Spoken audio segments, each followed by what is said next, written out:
Cine industry, రాజకీయాలు ఈ రెండు సెంటిమెంట్స్ మయం. కొన్ని నమ్మలేం అనిపించినా ఎదురయ్యే పరిస్థితులు చూస్తుంటే నిజమని ఒప్పుకోక తప్పదు.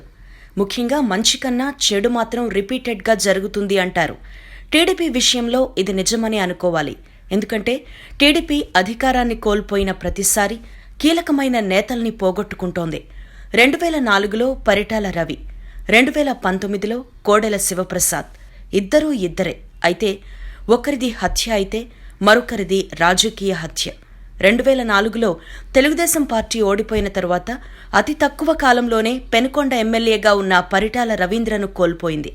అనంతపురం జిల్లా టీడీపీ ఆఫీసులోనే దుండగులు కాల్చి చంపారు. అప్పట్లో టీడీపీ ఓడిపోయినప్పటి నుంచి పరిటాల రవిని అంతం చేస్తారనే ప్రచారం జరిగింది. ఆ మాటలు నిజమే అన్నట్టు ప్రభుత్వం ఆయనకు సెక్యూరిటీ తగ్గిస్తూ వచ్చింది. ఎంత పగడ్బందీగా స్కెచ్ వేయకపోతే సొంత పార్టీ కార్యాలయంలోనే చంపబడ్డమేంటి?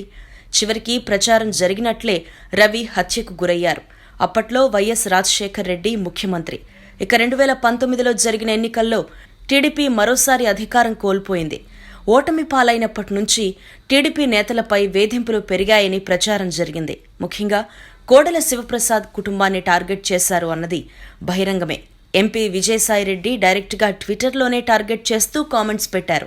కేవలం కోడెల శివప్రసాద్ని మాత్రమే కాదు, ఆయన కుమారుడు, కుమార్తెపై సైతం కేసుల మీద కేసులు పెట్టారు. వేధింపులు పడలేకపోతున్నానంటూ ఎన్నోసార్లు కోడెల తన సన్నిహితుల వద్ద చెప్పడమే ఇందుకు నిదర్శనం. అయితే పరిటాల రవికి కోడెల శివప్రసాద్కి పోలికేంటి అంటారా?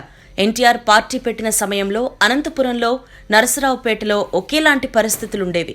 ఆ సమయంలో కాంగ్రెస్ పార్టీ నేతల అరాచకాలను ఎదుర్కోవడానికి డైనమిక్ యువత కావాలన్న ఉద్దేశంతో అప్పటికే ప్రజల్లో పలుకుబడి తెచ్చుకున్న పరిటాల రవి, కోడెల శివప్రసాద్ రావులను ఎన్టీఆర్ పార్టీలోకి ఆహ్వానించారు.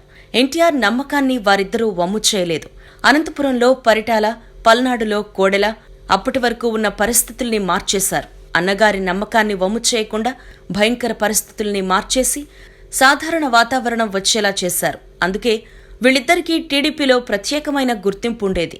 వీరి స్ఫూర్తితో ఎదిగిన యువనేతలు ఎందరో ఉన్నారు.